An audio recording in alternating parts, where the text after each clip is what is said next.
Hello students, आज हम बात करेंगे टाइप्स ऑफ केमिकल रिएक्शंस की।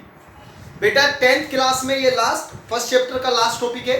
जो केमिकल रिएक्शन होती हैं वो 5 तरह की होती है। Number 1 combination reaction, number 2 decomposition reaction, number 3 displacement reaction, number 4 double displacement और number 5 oxidation and reduction reaction. आज इस वीडियो में हम बात करेंगे 4 टाइप की: combination, decomposition, displacement and double displacement.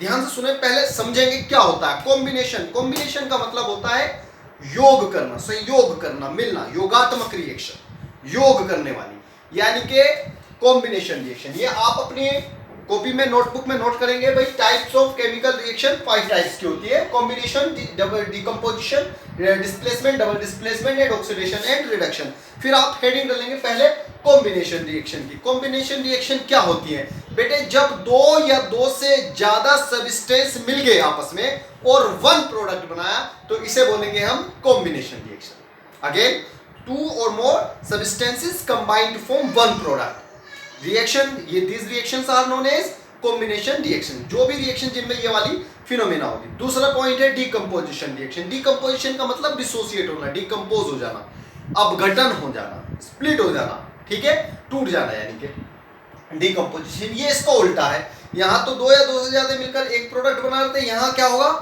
एक जो सब्सटेंस होगा वो टूट करके यानी कि डिकम्पोज होकर के दो या दो से ज्यादा प्रोडक्ट देगा। Next displacement reaction. इसमें कोई एक सब्सटेंस होगा जो दूसरे सब्सटेंस को उसके सॉल्ट के सॉल्यूशन से डिस्प्लेस कर रहे हैं, ठीक। और नंबर 4 डबल डिस्प्लेसमेंट रिएक्शन, जिसमें एक्सचेंज हो जाएंगे, उसका केटायन इसके एनायन के साथ और इसका केटायन उसके एनायन के साथ। देखेंगे एग्जांपल के साथ समझेंगे। सबसे पहले हम बात करेंगे कॉम्बिनेशन रिएक्शन की। कॉम्बिनेशन रिएक्शन किसे कहेंगे बेटा? कॉम्बिनेशन रिएक्शन बेटे डेफिनेशन लिखेंगे आप लोग, when two or more substances combine to form one product. जैसे मैं आपको बात करता हूं, मैं इसकी बात करता हूं, H2 प्लस Cl2 है और ये मिल करके क्या बना देता है 2HCl। दो सब्सटेंस मिले और क्या बना दिया, वन प्रोडक्ट। इन्हें क्या बोलते हैं हम? रिएक्टेंट।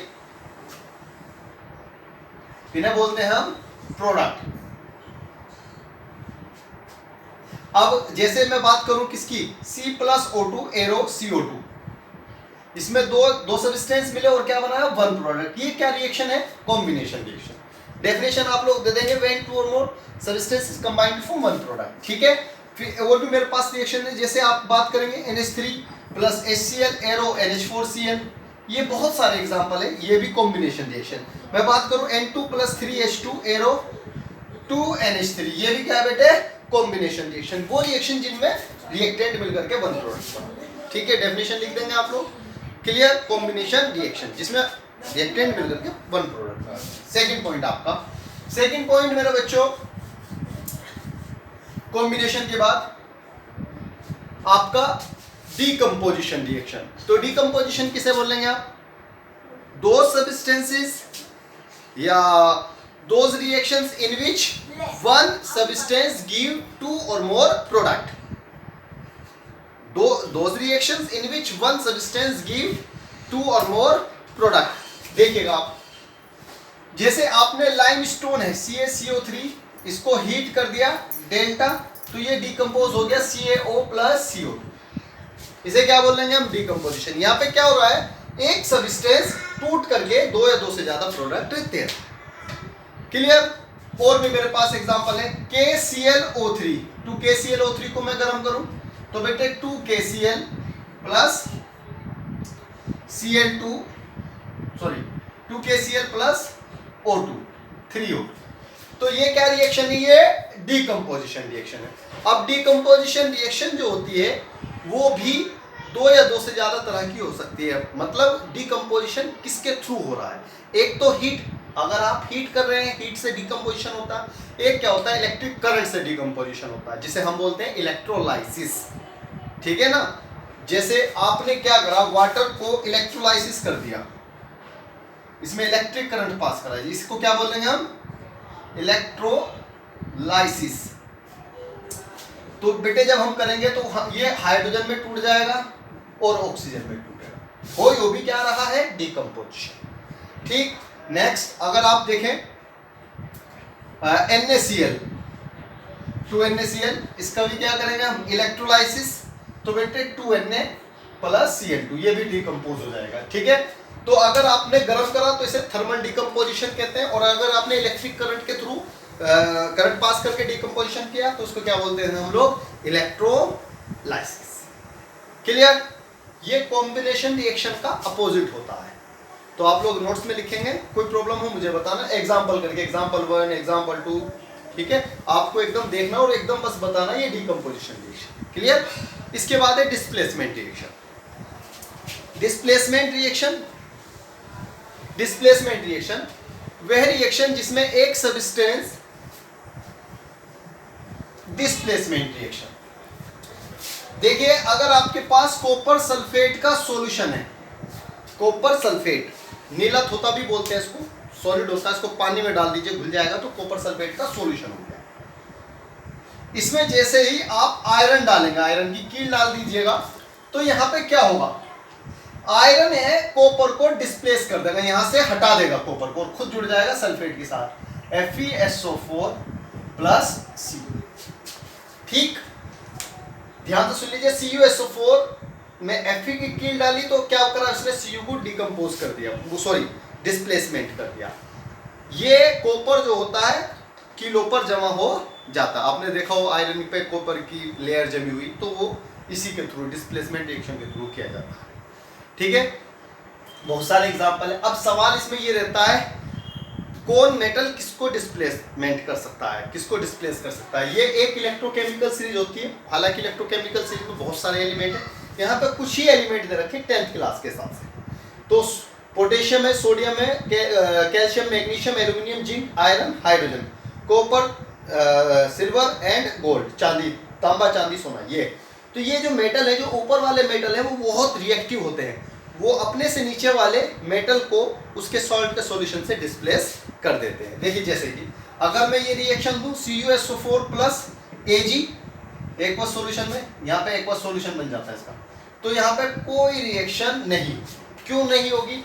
क्योंकि Ag जो है इलेक्ट्रोकेमिकल सीरीज में किससे मेरे बेटा, कॉपर से नीचे है Ag, तो Ag जो है कॉपर को डिस्प्लेस नहीं कर सकता, बल्कि कॉपर जो है Ag को डिस्प्लेस कर सकता है उसके सॉल्ट के सॉल्यूशन से। क्लियर? हाँ, अगर मैं कॉपर सल्फेट में जिंक मेटल डाल लूं तो यहाँ पे रिएक्शन होगी, एक्वस सॉल्यूशन होता है इसका, हाँ होगी रिएक्शन, क्या होगा, ZnSO4 प्लस Cu। यहाँ पे कॉपर सल्फेट ने क्या करा, Zn ने कॉपर सल्फेट में से Cu को क्या कर दिया, डिस्प्लेस कर दिया, तो ये होगी डिस्प्लेस। एक कॉम्बिनेशन जिसमें दो या दो से ज्यादा मिलकर के एक प्रोडक्ट बना रहे, डिकम्पोजिशन जिसमें एक सब्सटेंस टूट करके दो या दो से ज्यादा प्रोडक्ट दे रहा, एक रिएक्शन ना तो डिस्प्लेसमेंट हो रहा ना कॉम्बिनेशन हो रहा, बस एक मेटल दूसरी जगह जा रहा है, दूसरे को डिस्प्लेस कर रहा है। ठीक है, ये इलेक्ट्रोकेमिकल सीरीज में नोट करना, आपको इसी से पता चलेगा कौन किसको डिस्प्लेस करेगा और कौन किसको डिस्प्लेस नहीं करेगा।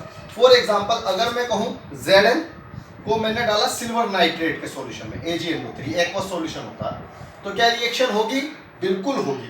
Zn क्या करेगा, क्योंकि Zn जो है देखिएगा यहाँ पर है, ऊपर है, और ये क्या है, नीचे है, तो Zn जो ऊपर होता है वो नीचे वाली मेटल को उसके सॉल्ट के सॉल्यूशन से डिस्प्लेस कर देता है। अब चूंकि नाइट्रेट पे 1 नेगेटिव होता है तो 2 लेने पड़ेंगे, क्योंकि हमें क्या लिखना है यहाँ पे, जिंक नाइट्रेट ZnNO3 का होल ट्वाइस प्लस 2 Ag। कोई प्रॉब्लम हो तो मुझे बताइएगा। ये सारे एग्जांपल है डिस्प्लेसमेंट रिएक्शन के। ठीक है, एक क्वेश्चन ऐसे भी कहा जा सकता है, भाई जो कॉपर सल्फेट का सॉल्यूशन होता है वो ब्लू कलर का होता है, क्योंकि Cu++ का कलर क्या होता है, ब्लू, Cu++ का। ठीक है, अब यहाँ कॉपर सल्फेट में Cu पे कितना है, +2, और यहाँ पे कितना है, कोई चार्ज नहीं है, क्योंकि जब सॉल्ट में है, सल्फेट के साथ है, इस पे 2 पॉजिटिव, इस पे 2 निगेटिव, तो वो कहेगा जब हम कॉपर सल्फेट का कलर ब्लू होता है और उसमें हम आयरन की कील डालते हैं तो ब्लू जो कलर है वो डिसअपियर हो जाता है, यानी कि लुप्त हो जाता है, गायब हो जाता है। क्यों, ऐसा क्यों? तो आपको क्या रिएक्शन देना भाई, Zn जब आपने आयरन डाला या Zn डाला उसके अंदर, तो उसने क्या करा, Cu++ को Cu में कन्वर्ट कर दिया। ठीक है, रिड्यूस भी बोल सकते हैं आप, या आप कह सकते हैं कन्वर्ट कर दिया। ठीक है ना, जिससे क्या हो गया, ब्लू कलर गायब हो गया, वो डिस्प्लेसमेंट रिएक्शन की वजह से। ठीक है, ये रिएक्शन दे देंगे, कोई प्रॉब्लम? इस तरह के क्वेश्चन मैं आपको दूंगा भी क्वेश्चन। ठीक है, एक है डबल डिस्प्लेसमेंट रिएक्शन। अब डबल डिस्प्लेसमेंट रिएक्शन किसे कहते हैं भाई? ये आपने सुना इसकी टोपी उसके सर और उसकी टोपी इसके सर, यानी कि मैंने भी टोपी लगा रखी, दूसरे बंदे ने भी टोपी लगा रखी, मैंने अपनी निकाल के उसे दे दी और उसकी अपने लगा दी, ये हो गया डबल डिस्प्लेसमेंट। ठीक, देखिएगा हमने यहाँ पे क्या लिया है, बेरियम क्लोराइड BaCl2 और इसकी रिएक्शन करा दी मैंने सिल्वर नाइट्रेट से। दो ले लूं या मैं ले लूं और भी मैं ले सकता हूं। बेरियम क्लोराइड की रिएक्शन करा दी मैंने सोडियम सल्फेट से। तो अब होगा क्या, देखो ये बेरियम है और ये सोडियम, ये इसका केटायन इसका, तो बेरियम तो चला जाएगा सल्फेट के साथ और ये सोडियम जो आ जाएगा ये किसके साथ, क्लोराइड के साथ। डबल डिस्प्लेसमेंट होगा, दोनों का डिस्प्लेसमेंट। ठीक है, और देखिए अगर आप बात करें CuSO4 जो है और Zn वाली रिएक्शन थी, इसमें सिर्फ Zn डिस्प्लेस कर रहा है, डबल डिस्प्लेसमेंट नहीं हो रहा। समझ में आई बात? तो देखिए क्या बन जाएगा, बेरियम सल्फेट BaSO4 और NaCl, सोडियम क्लोराइड ऐसे लिखा जाता है, दो है तो दोनों के आगे दो रहते हैं। ये क्या रही रिएक्शन, डबल डिस्प्लेसमेंट। ये आसान है, कोई प्रॉब्लम वाली बात नहीं है इसके अंदर। क्लियर है? ठीक है, और भी बहुत सारे एग्जांपल हो सकते हैं, जैसे आपने हाइड्रोक्लोरिक एसिड को सिल्वर नाइट्रेट में डाला AgNO3 के अंदर, ठीक है, HCl हाइड्रोक्लोरिक एसिड, तो H तो जाएगा NO3 के साथ और Ag जाएगा Cl के साथ, यो इसके साथ और इसका केटायन इसके एनायन के साथ, यानी कि AgCl बन जाएगा और मेरा बेटा HNO3 बन जाएगा। ये क्या है, ये कौन सी रिएक्शन है, क्या हो रहा है, डबल डिस्प्लेसमेंट। तो अब शॉर्ट में आप जल्दी से समझिएगा और आप याद भी रखेंगे। ठीक है भैया, जिसमें दो या दो से ज्यादा सब्सटेंस मिलकर एक प्रोडक्ट बनाते हैं, कॉम्बिनेशन जिसमें एक ही सब्सटेंस टूट करके दो या दो से ज्यादा प्रोडक्ट देता है, तो क्या होगा, उसको हम क्या बोलेंगे, decomposition reaction. Decomposition reaction heat के थ्रू भी होती है और इलेक्ट्रिक करंट के थ्रू भी होती है। तीसरा मैंने पॉइंट बताया आपको, डिस्प्लेसमेंट, जिसमें एक सब्सटेंस दूसरे सब्सटेंस को उसके सॉल्ट के सॉल्यूशन से डिस्प्लेस कर देगा। डबल डिस्प्लेसमेंट, जिसके एक केटायन और दूसरे सॉल्ट का केटायन आपस में एक्सचेंज हो जाएंगे, वो उसके साथ और वो उसके साथ, कोई प्रॉब्लम रहा। अब नंबर 5, ऑक्सीडेशन और रिडक्शन रिएक्शन। ये आपको बहुत जल्द कल या परसों में मेरी वीडियो अपलोड करूंगा, उसमें मिल जाएगा। कुछ मैं क्वेश्चन दूंगा आप लोगों को बुक में से, वो कोई सी भी बुक हो, आप इसमें कंफ्यूज मत होना, क्योंकि बोर्ड के क्वेश्चन किसी पर्टिकुलर बुक से नहीं आते, तो आप कहोगे कि एस चांद की बुक से या किसी से भी, तो जो मैं दे रहा हूँ प्लीज़ उन्हें करिएगा, आप नोटबुक में नोट करिएगा। आज के लिए इतना। कितनी मिनट की बनी? 13।